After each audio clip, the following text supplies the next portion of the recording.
আসসালামু আলাইকুম। কেমন আছেন সবাই? আশা করছি ভালো আছেন। আজকে আমার রেসিপি হলো সবজি রান্না। অনেকেই একে লাবড়া বলে। অনেক রকমের সবজি দিয়ে সবজি রান্না করে আপনাদেরকে দেখাবো। তাহলে শুরু করি। এখানে আমি কয়েক রকমের সবজি নিয়েছি। গাজর নিয়েছি, মিষ্টি কুমড়া নিয়েছি, পেঁপে নিয়েছি, সিম নিয়েছি, পটল নিয়েছি, ফুলকপি নিয়েছি। এখানে মুসুরির ডাল নিয়েছি।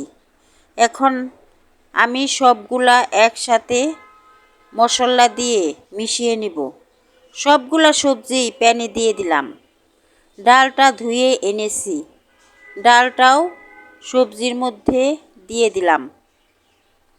ডালটা দেওয়ার পর এর মধ্যে স্বাদ মতো লবণ দিলাম, হলুদের গুঁড়া দিলাম,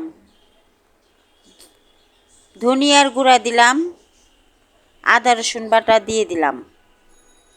এখন এর মধ্যে আমি কয়েকটা কাঁচামরিচ দিয়ে দিলাম।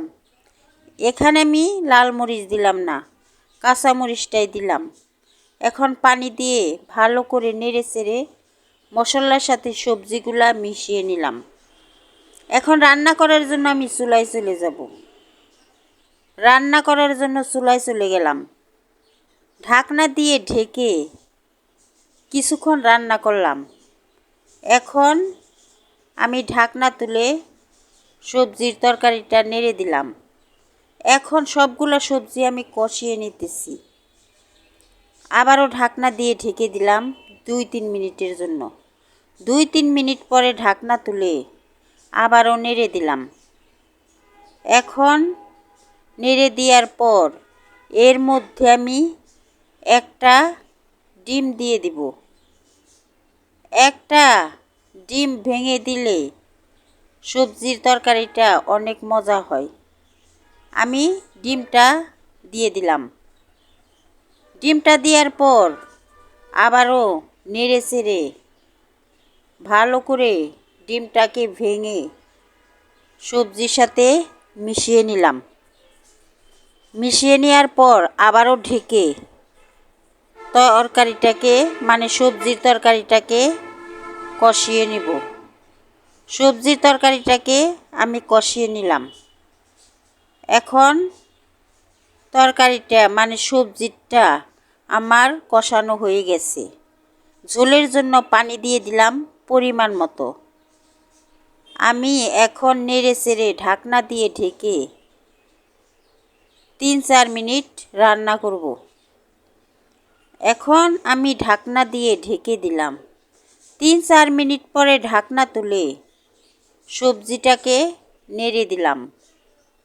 নেড়ে দেওয়ার পর আবারও ঢাকনা দিয়ে ঢেকে দেব 4-5 মিনিটের জন্য। আবারও ঢেকে দিলাম। 4-5 মিনিট পরে ঢাকনা তুলে সবজির তরকারিটা আমি নেড়ে দিলাম, লাবড়াটা। এখন কিছু ধনিয়া পাতা দিয়ে দিলাম। ধনিয়া পাতা দেওয়ার পর নেড়ে চেড়ে ঢাকনা দিয়ে ঢেকে আমি 5-6 মিনিট রান্না করব। আবারও ঢেকে দিলাম। 5-6 মিনিট পরে ঢাকনা তুলে দেখি আমার লাবড়াটা সবজির তরকারিটা রান্না হয়ে গেছে। এখন আমি নামিয়ে বাঘার দিয়ে নিব। নামিয়ে নিলাম। আরেকটা কড়াই বসিয়ে দিলাম। এখন এর মধ্যে আমি তেল দিয়ে দিলাম।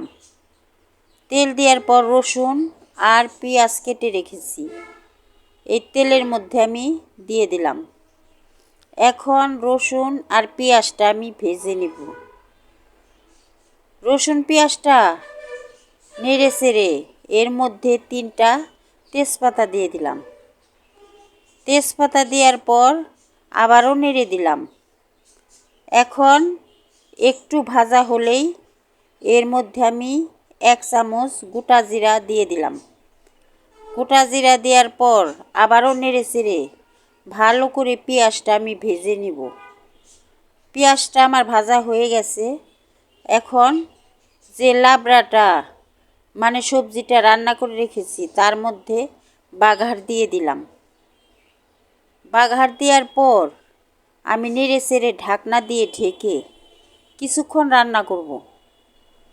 কিছুক্ষণ রান্নার পর আমি চুলার থেকে নামিয়ে নিব। আমি একটু ঝোল ঝোল অবস্থায় রাখলাম। আপনারা চাইলে ঝোলটা শুকিয়ে নিতে পারেন। এই সবজির তরকারিটা মানে লাবড়াটা ভাত দিয়ে, রুটি দিয়ে, পরোটা দিয়ে খেতে দারুণ লাগে। যদি আমার এই রেসিপিটি ভালো লাগে তাহলে আমাকে একটা লাইক দিয়ে সাবস্ক্রাইব করে আমার পাশে থাকবেন। আল্লাহ হাফেজ।